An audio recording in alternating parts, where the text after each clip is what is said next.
গত বছর romantic comedy ঘরানায় Giasuddin Selim নির্মাণ করেছিলেন ফ্ল্যাশ ফিকশন পারফেক্ট ওয়াইফ। এক বছরের মাথায় আবারও ফ্ল্যাশ ফিকশন নিয়ে ফিরছেন এই নির্মাতা, নাম পথের প্যাচাল।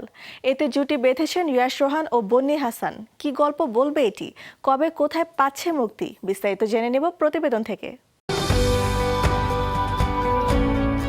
একজন অটোরিকশা চালক বায়েজিদ, তার জীবনে অপ্রত্যাশিতভাবে জড়িয়ে যায় উমা। সে একজন নবীন লেখক, নিজের প্রথম উপন্যাস প্রকাশের চেষ্টা করছে।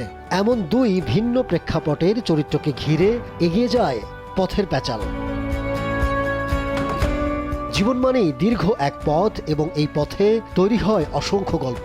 এখানে আছে দুই শ্রেণীর মানুষের মধ্যে কথোপকথন, আছে শ্রেণী আলোচনা ও অনুভূতির বয়ান। পাশাপাশি ফুটে উঠবে সামাজিক ট্যাবুর বাইরে গিয়ে সম্পর্কের মানবিক এক রূপ।